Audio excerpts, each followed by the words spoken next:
Энгийн нэмэх үйл хичээлд тавтаа морилно. Юу бодож байгааг чинь мэднэ. Нэмэх үйлдэл ав энгийн бишээ гэж байгаа үстэй. Ихтэй энэ хичээлийн төгсгөл хэдэн 7 хоногийн дараа энгийн мэд санагдтолоо гэж найдаж байна. За одоо эхлэх үү. За бодлого бодохоос ихсэн дээр байхаа. Хамгийн энгийн бодлого бодъё. Нэг ба нэгийн нийлбэрийг олъё. Өөрөөр хэлбэл нэгийг нэгээр нэмэгдүүлэхэд хэд гарах вэ гэсэн үг. Гэхдээ бид энд гарах тоог нийлбэр гэж нэрлэнэ шүү. За ингээд үүнийг чи хараахан сураагүй байгуул чамд би яаж бодох аргыг зааж өгье. За ингээд надад нэг жимс байна. Зурж байгаа дугуй төрсийг жимс гэж нэрлэе. Надад нэг жимс байхад чи надад дахиад нэг жимс өглөө. За мөн дугуй төрсөө зуръя. За ингээд бид нийт хэдэн жимстэй болов? 1 2. Тэгвэл 1 ба 1-ийн нийлбэр маань 2 байх нь. Нэгийг нэгээр нэмэгдүүлэхэд 2 боллоо гэсэн үг. Би тэгвэл арай хэцүү бодлого бодъё. Би жимсэн дуртай л да байнгын жишээг аваад өгч мэдэх юм. 3 ба 4-ийн нийлбэр хэд байх вэ? Энэ арай хэцүү бодлого болж байгаа биз? Нөгөө жимсээр л жишээ авъя. Надад 3 жимс байна. За тэгвэл дугуй төрсөөрөө жимсээ тэмдэглэн зуръя. 1 2 3. За ингээд надад 3 жимс байхад чи надад 4 жимс нэмж өглөө. Тэгвэл чиний өгсөн 4 жимсийг би шар өнгөөр тэмдэглэчихье. За 1 2 3 4. За тэгвэл бид нийт хэдэн жимстэй болов? 1 2 3 4 5 6 7. 3 ба 4-ийн нийлбэр 7 болж байна гэсэн үг. Өөрөөр хэлбэл 3-ыг 4-өөр нэмэгдүүлэхэд 7 болж байна гэсэн үг. Харин одоо өөр нэг арга зааж өгье. Үүнийг тоон шулуун гэж нэрлэдэг юм шүү. Мартахаараа юм уу эсвэл тогтоогоогүй үедээ багш нь ингэж боддог юм. Тоон шулуун дээр би бүх тоогоо дараа мичээд ахиулаад яваад байна гэсэн үг. Эхний тоог тэг гэдгийг чи мэдэж байгаа хаа. Хоосон гэсэн үг. Тэгээд цааш нь 1 2 3 4 5 6 7 8 9 10 11. За ингээд цааш үргэлжлээд явж болно. За тэгэхээр 3-ыг 4-өөр нэмэгдүүлнэ гэсэн баха. За 3 дээрээс эхлэе. Бид ердөө л тоон шулууна ахиулна гэсэн үг.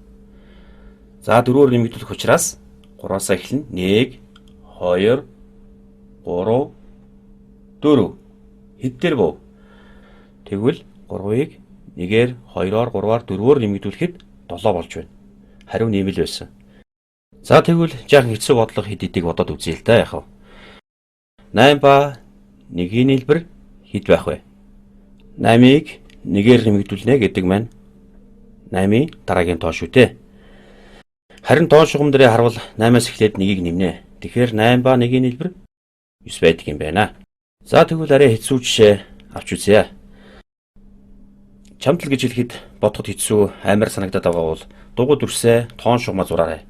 Явандаа хэд удаа давтаад эхлэхээр чи аяанда бүгдийг нь тогтоогоод иймэрхүү бодлогыг хагас секундын дотор л боддог болчихно. Нэрээ шүү. Чи ердөө давтаад л байх хэрэгтэй.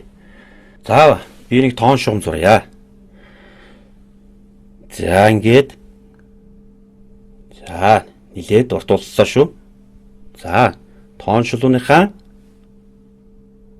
хоёр талд нь би сумаар зааж өгөх ёстой. Үүнийг тоон шулуун гэнэ. Тоон шулуун маань тэгэр эхэлнэ. Тэг 1 2 3 4 5 6 7 8 9 10 11 12 13 14 15. За одоо арай хүндөвтөр бодлого бодъё. 5 ба 6-гийн нийлбэр хэд гарах вэ? Хариуг нь чи мэдэж байж болох юм. Энэ бодлогын хариу гарын хуруунаас их тоо гарах болохоор би хэцүү бодлого гэж хэлсэн юм шүү. Чи хуруугаараа бодож болохгүй нэ. За ингээд бодлогоо бодож эхлэе. Утас маань дуурайд байна. Ихтэй авахгүй. Учир нь надад чи илүү чухал байна. За 5-ын тооноос эхлэе. Өөрөөр хэлбэл 5-ыг 6-гаар нэмэгдүүлэх гэж байгаа. Тийм үү? За тоон шулуунаа бид нар ахиулаад явна. 1 2 3 4 5 6. За хэд болов? 11. За тэгвэл 5 ба 6-гийн нийлбэр 11 болж байна. 6 ба 5-ын нийлбэр хэд байх вэ? Харъя л та. Тооны байрыг сольсон ч хариу нь ижил байх болов. За үзье. Би өөр өнгөөр зуръя. За 6 энд байна. 6-г бид 5-аар нэмэгдүүлэх ёстой. 6 энд байна. 1 2 3 4 5. Мөн л 11 боллоо. Гайхалтай. За тэгвэл 6 ба 5-ын нийлбэр 11 болж байна. Тэгвэл тооны байрыг солиход нийлбэр нь өөрчлөгдөхгүй хэвээрээ байна гэсэн үг. За тэгвэл надад 5 жимс байлаа гэж үзэхэд чи надад 6 өгөх юм бол 11 болно.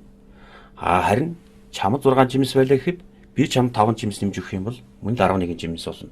Энэ маань ялгаагүй ижил үр дүн гарч байна гэсэн үг. За 5 ба 6-гийн нийлбэр 11 байна. Тэгвэл энэ үйлдэлийг чи ойлгосон байхаа. За дахиад нэг жишээ ажиллая. 8 ба 7-гийн нийлбэр хэд гарах вэ? За харагдаж байгаа гэж найдаж байна. 8 энд байна. 7-г нэмнэ. Тэгвэл 1 2 3 4 5 6 7 15 дээр ирлээ. 8 ба 7-гийн нийлбэр 15 юм байна. 15. Иймэрхүү бодлогыг яаж бодохыг ойлгосон байхаа гэж найдаж байна. Дараа нь та нараа үрж хүл рүү орох болно.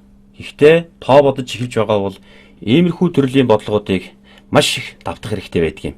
Хэсэг хугацаа өнгөрсөний дараа энэ видеог үзэж суухад ямар нэг сэтгэл төрснөө сайн санаад аваарай. Гэхдээ 3 жилийн дараа ч юм уу энэ видеог дахиад үзээд сая үзэхэд ямар сэтгэл төрж байснаа санахыг хүсье.